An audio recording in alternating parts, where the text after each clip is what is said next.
Let's get now to Josh Sulke, a former FBI counterterrorism senior official, and he joins us now with his perspective on what I said before the break was these questions about the intelligence failure that has been speculated on because of what happened. I want to talk about that and a little bit about what's happening here as well in the United States. First on the intel failure, anything that you've picked up now that 5 days have gone by as to how did this happen from your experience?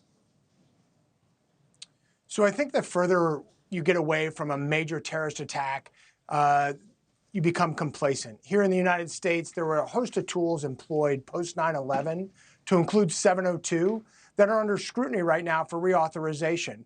Those types of tools help keep Americans safe. And the further you get away from a major attack, folks become complacent. They don't understand the need for them because there's nothing bad that's happened. Likely something similar, even though the Israeli intelligence services are very, very adept.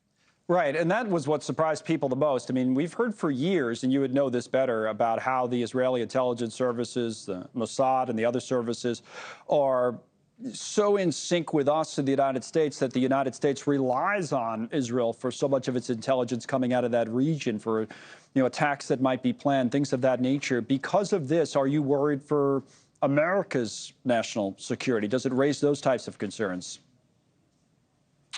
Well, I'm always worried about our national security, and especially the way we are positioned right now. We share information with a host of partners, our Five Eye partners, Canada, UK, Australia, as well as Israel, to make sure that these things don't happen, and you share robustly. So right now, what's going on in our intelligence community, the FBI, Department of Homeland Security, is they're combing all of their collection, signals collection, they're tasking human sources, all to help the Israelis uncover the hostages and prevent other bad things from happening. But you feel comfortable still with the United States relying on Israeli intelligence? I do feel comfortable with the Israelis relying on intelligence. Intelligence is never pure. It has to be pieced together. Rarely do you get a smoking gun with one tidbit of information. You have to use signals intelligence, cyber information, human information, imagery, a whole host of things to draw out a picture.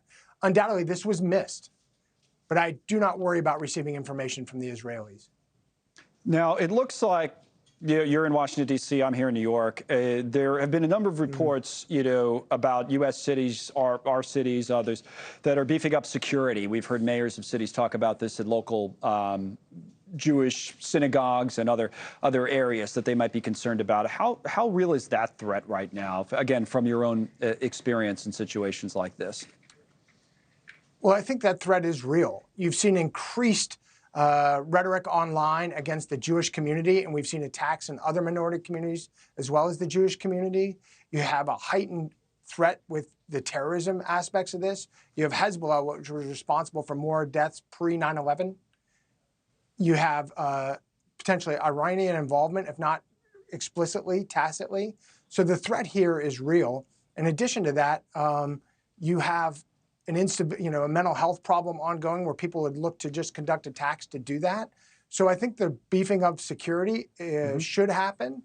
And I can tell you that law enforcement, both federal, state, local, as well as the intelligence community, is looking at all indications to see where those threats may emanate from and mitigate them as best they can. All right. Josh Sulke worked in counterterrorism for the FBI. Thank you, sir, for coming on. We appreciate it. Thank you for watching. Go to newsnationnow.com to find News Nation on your television provider. And don't forget to click the red subscribe button below to get more of News Nation's fact-driven, unbiased coverage.